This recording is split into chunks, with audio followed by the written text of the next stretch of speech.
ভাঙা রাস্তার বলি পথ দুর্ঘটনা, ক্ষোভে ফেটে পড়ে ঠেঙ্গাপাড়া, পথ অবরোধে উত্তাল গঙ্গারামপুর।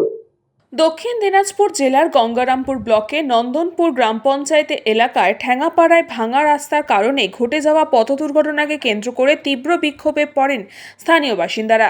জানা যায়, এদিন ওই এলাকায় বেহাল রাস্তায় একটি দুর্ঘটনা ঘটে। সৌভাগ্যবশত বড় ক্ষয়ক্ষতি না হলেও দীর্ঘদিন ধরে ভাঙা রাস্তা মেরামত না হওয়ায় ক্ষুব্ধ হয়ে ওঠেন সাধারণ মানুষ। এরই প্রতিবাদে এদিন ঠ্যাঙ্গাপাড়া এলাকায় পথ অবরোধ কর্মসূচি করেন স্থানীয় বাসিন্দারা। অবরোধের জেরে সাময়িকভাবে যান চলাচল ব্যাহত হয়। অবরোধকারীদের দাবি, দ্রুত রাস্তা সংস্কার না হলে আগামী দিনে বৃহত্তর বড় দুর্ঘটনাও ঘটতে পারে।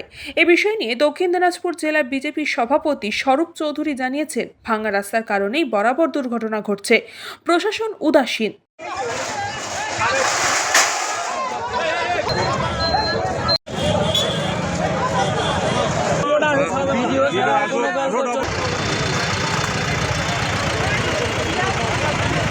দেখুন, যেটা শুনতে পেলাম যে ভাঙা রাস্তা, দীর্ঘদিনের মানুষের দাবি ছিল রাস্তাটা ওই জায়গায় ভাঙা, সেটা সংস্কার হোক, কিন্তু তৃণমূল এবং প্রশাসনের উদাসীনতায় সেই রাস্তার সংস্কার হয়নি। গতকাল সেখানে ভয়াবহ দুর্ঘটনা ঘটেছে। আর এই পরিপ্রেক্ষিতে স্থানীয় মানুষ সেখানে একটা অবরোধ করেছে, রাস্তা অবরোধ করেছে। দেখুন, এই রাজ্যের যে অবস্থা, এখানে আন্দোলন ছাড়া বা কোনো রকম প্রতিবাদ ছাড়া কোনো কাজ সুষ্ঠুভাবে হয় না।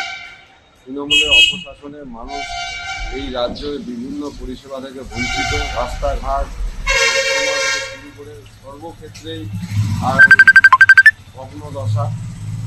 আমাদের দাবি যে এই অবিলম্বে এই রাস্তাগুলো সংস্কার করা হোক, এবং রাস্তা সংস্কার হলেও এত নিম্নমানের রাস্তা তৈরি হচ্ছে, অল্প দিনের মধ্যেই তা ভেঙে পড়ছে, সেগুলো অবশ্যই লক্ষ্য রাখা।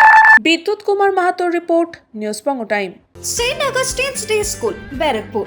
Success for every child. Admission open 2026 to 2027. Contact number 900793 4555.